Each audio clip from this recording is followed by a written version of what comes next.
Hey there, friends and enemies. JoPaWrites here once again, and today I have another tier list for you guys. This one going over all of the Destiny releases in history, from expansions, DLC, seasons, all that kind of good stuff. We'll go through them from Destiny 1 release to Season of the Lost, and the 30th anniversary update as well. So if you enjoyed the video, hit that like button, make sure to subscribe to the channel. Helps me out tremendously, and I thought this would be a great lead into Witch Queen as we look at the next expansion, the next major update in Destiny, and see where that's going to lie as far as how well it's received. This is going to be a personal flavor here. There are some things I enjoyed that you might not have, so definitely let me know in the comments down below what you might have changed, or where you think some things might have been misranked in your personal opinion. Make sure you subscribe to the channel as well. I'll be having lots of tier lists going forward. I do them every Tuesday at 10 a.m. on my Twitch channel, twitch.tv/JoPaWrites, as well as I'll have a lot of Witch Queen content here on the YouTube.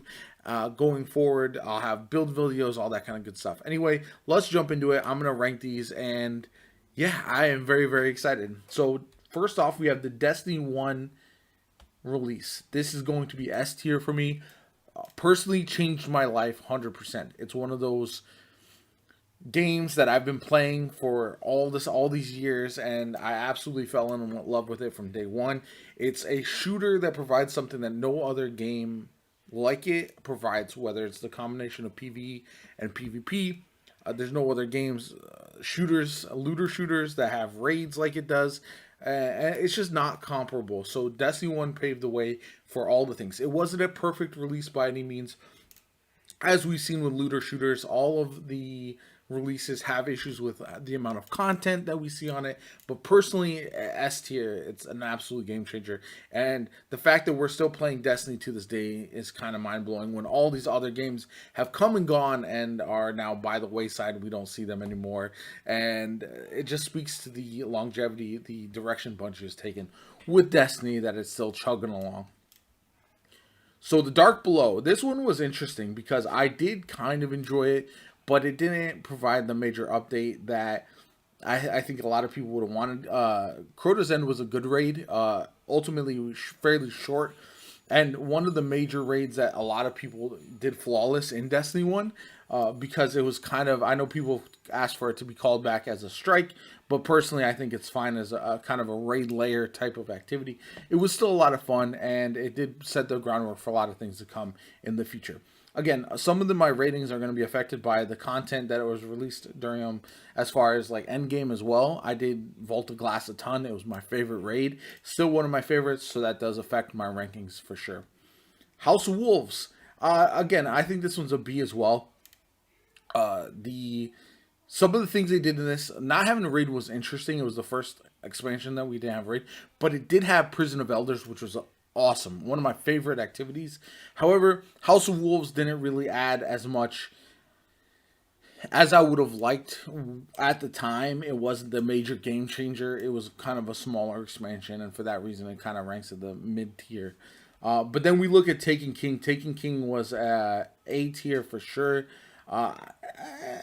I think I'm gonna put this one at S tier, and the reason being, it not only set the framework with a great raid. It had the Dreadnought, which was one of the best locations in all of Destiny, but it also changed the game with regards to PvP as well. There was just so much going on, and this was where you started to see the direction of Destiny take shape, and just amazing things like some of the hidden quests that we found rolling through the Dreadnought. You had the Taken King raid was awesome, King's Fall, and just so many good things going for this expansion that I think it belongs in the S tier. Next up, we got Rise of Iron. This one is actually going to go in the A tier. I think this was a good expansion. Unfortunately, the problem is we had a long wait between Taken King and Rise of Iron, and Rise of Iron didn't add a lot of new locations or anything of that nature, so for that reason I dropped it down. The raid was good, Wrath of the Machine, but the Plague Lands and then reforming some of the area that we already had explored was kind of not as good as I might have liked. So for that reason, I knocked it down a peg. It was still a good expansion, and I did very much enjoy it. Next up, we have the Moments of Triumph update.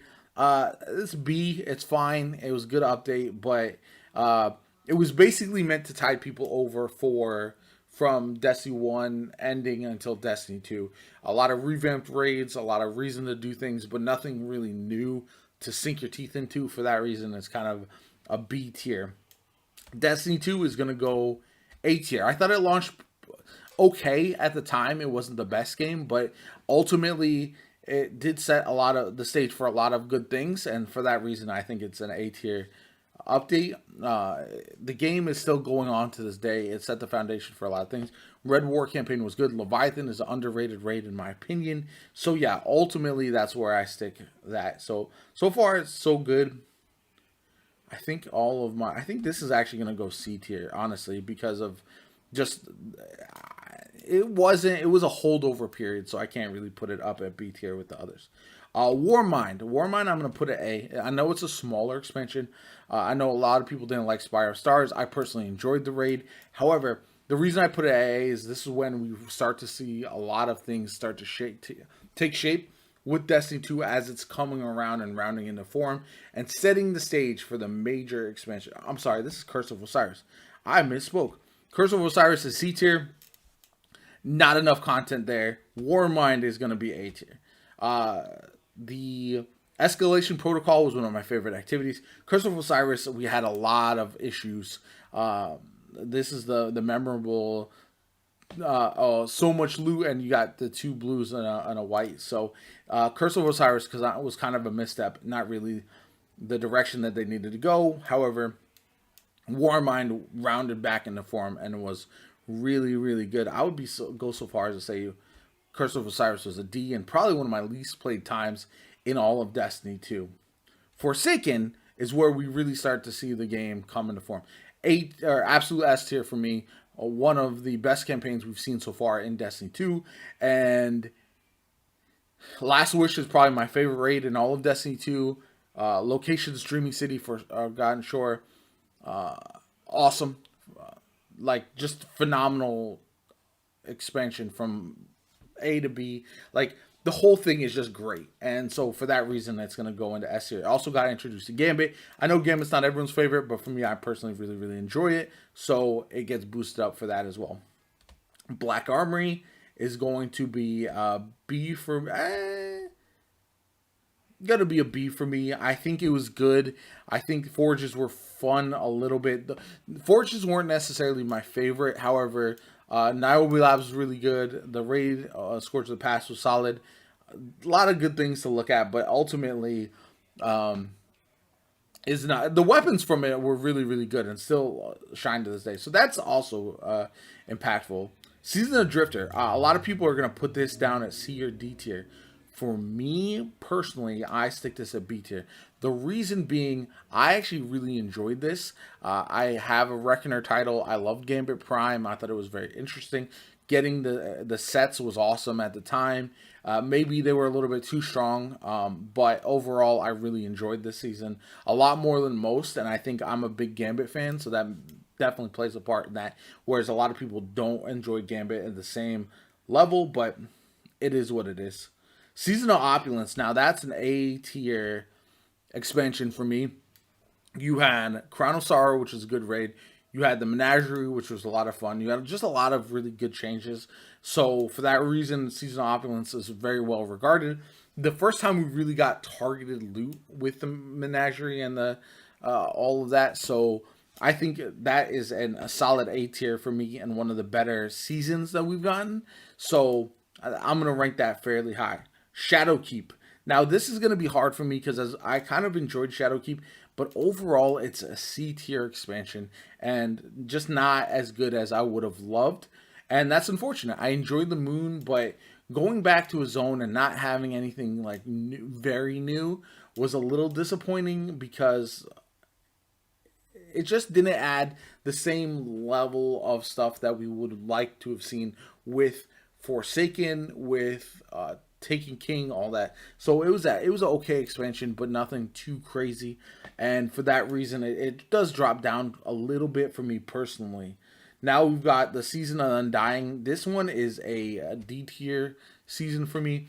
It went along with the Shadowkeep and was the first time they separated a season from the major expansion. But ultimately, I don't think that worked well at the time because it was so disjointed and because it just there wasn't enough content there. They had just I know this is right around the time they were either just about to split or did split from Activision, and it just meant that there just wasn't enough meat there to sink your teeth into. It's not very memorable, so for that reason, that one drops down a little bit. Season of Dawn is at A tier for me, and I know people will disagree, but Saint 14 is probably my favorite character in all of Destiny. Rescuing him, the storyline of that season was phenomenal. I loved it, and there was a lot of good things with that season. I personally really enjoyed, and for that reason, it gets bumped up a bit more than other people might rate it, but that's just my personal opinion. Now we have Season of Arrivals. This one is a C tier. The reason for that is I did enjoy at times the Rasputin-led narrative, but the payoff wasn't really there for me. And for that reason, I think I don't know. I'm sorry. That Season of the Worthy, that's where it was just kind of okay. It didn't really lead to anything, and ultimately, I'm sorry, I misspoke. Was not as good as I would have liked to. Now we've got Season of Rivals, and that one's a B tier. It's fine, not bad, not great. Led into Beyond Light and has some cool features there, like we had the Prophecy Dungeon released early, all that kind of good stuff. But ultimately, not as memorable as I would have liked, and not enough things to do that have impacted the game long term. Beyond Light is going to be a solid B tier expansion for me. I have high hopes for Witch Queen. The reason this is higher than I think other people might put it is Stasis has changed the game forever. I really enjoy Stasis, especially in PvE. So I think it was the start of the 2.0 system for updating the light abilities as well. So we're gonna start seeing that as far as fragments and aspects and all that kind of stuff. So I think for that reason, a solid B. Not the best expansion, but certainly not the worst either. Then we've got Season of the Chosen. This one is a C tier, unfortunately. This is actually not. I'm sorry. I keep misspeaking. This is Season of Hunt. This is a D tier expansion. For whatever reason, these weren't labeled, so I'm kind of a little off. So apologies for that. But Season of Hunt, probably the worst of the updated activities. It was so short to do the seasonal activity. It just wasn't worthwhile. Again, because Beyond Light got all the focus, this one was kind of a background season and not really intertwined in the story. It was kind of a separate thing. We did see some cool things, but ultimately not really as good as I would have liked, unfortunately. So for that reason, it goes down to D tier.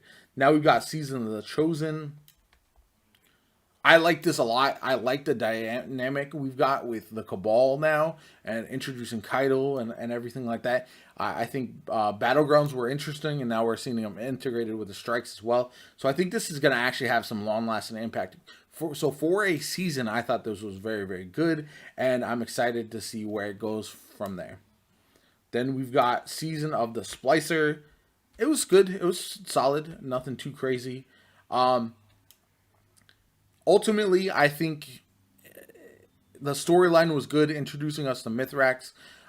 We had a lot of that going on, and I think ultimately the Expunge and all those types of missions were actually a lot of fun. The variety that we saw, the different, the almost the lighting and the places we visited were really, really cool. So I did enjoy that. Season of Lost. Now, I'm going to knock this one a little bit just because it was so long. And kind of like the end of the story is solid. If you missed that, I did post that on my channel. But ultimately, I just don't think it was... Because it was stretched out so long, it just kind of hurt the narrative a little bit. And the seasonal activity was fine, actual alignment, but not my favorite of all the activities that we've gotten with Destiny 2 as far as the new ongoing activities. And then the 30th anniversary update, I think that's going to go solid A tier. Ultimately, the reason for that, I loved it. It's hilarious. It kind of takes you out of the super serious nature of Destiny over the last year or so that we've had it storyline wise. The dungeon is really cool. The weapons are really good. Ultimately, I think this is something that I'll keep playing for quite some time, and I'm glad it's sticking around. I very much enjoyed it. Anyway, this is my list. Let me know what you guys think in the comments down below. Let me know how much you agree or disagree. My name is JoPaWrites. I hope you enjoyed the video, and I'll catch you all later.